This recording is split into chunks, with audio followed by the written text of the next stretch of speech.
Hi everyone. Well, you know them, you love them, you can't live without them.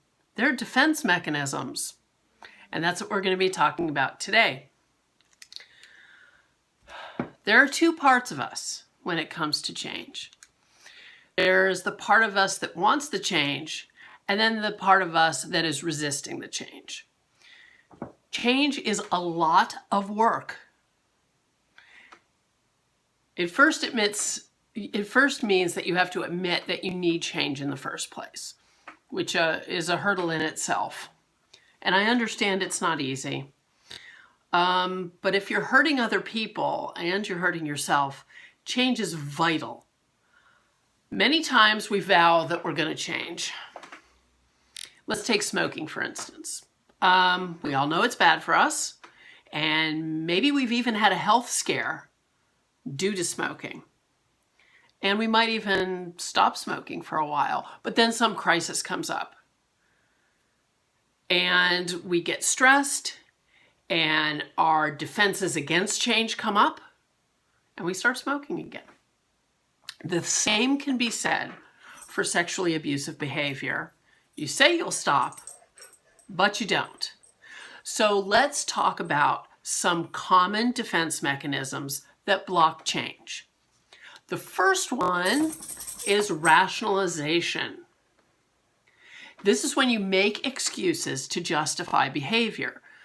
You might say things like, oh, every woman loves to be taken, or I was just educating her about sex. You create a reason why the behavior is all right when it's not. Another one is intellectualization. This is when you explain away issues by theorizing. You try and make something sound okay, even though it's very abusive. Avoid it, and when you do this, you avoid the real issue. For example, you might say, it is important for a girl to learn about sex from someone who loves her and understands her. You see, in theory, that's true. But if you use that theory as an excuse to be sexually abusive, that is intellectualization. The next one is denial, a favorite. This is just a refusal to admit that you've done anything wrong. I do know that denial comes in degrees, okay? You may deny everything, you may deny things in part, but either way, it's denial just the same. Sometimes denial can even mean that you have some shame, which I understand, but it's all denial. It is simply not admitting the truth. Then there's minimization, which we spoke about in the very first video. It's a way of downplaying something or understating it, saying things like, I only touched her, or it only happened once.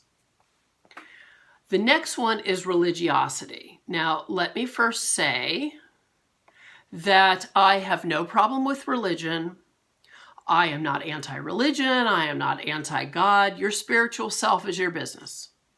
But some people who've committed sexual crimes become overly religious as a way of compensating for what they've done. That's what I'm talking about, using religion wrong. Thinking that you don't have to be accountable for what you've done because you've become a Christian or you've made your peace with God. Becoming religious does not excuse you. Religion is not a crutch to avoid problems. Another defense mechanism is compartmentalizing. And this is the failure to see the relationship between your different problems. Trust me, they are all connected. You can't just keep your sex offense in a safe little box and not look at the rest of your life and see what other issues you have.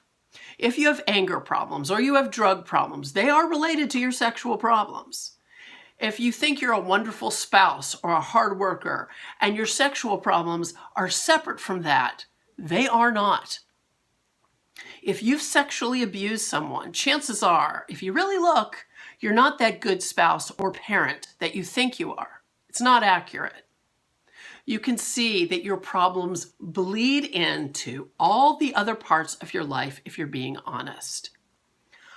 All of these defense mechanisms block you from stopping what you're doing. If you recognize that you have a problem and understand that you need help, and you begin to work through these defenses, change is much more likely. Here is your assignment.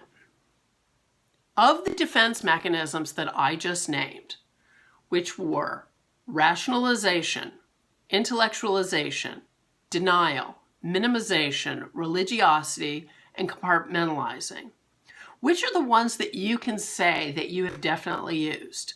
And why have you used them? And when have you used them? Next time, we're going to talk about the cycles of behavior. We're going to do an overview of that. So until next time, again, really proud of you for being here. Really proud of you for working on this so you can stop sexually abusing people and hurting them and hurting yourself. Please subscribe to this channel on YouTube and all the other things on the interwebs. We've got the Facebook page of the same name. Are you ready for this? We've got the Twitter account. Are you ready for this?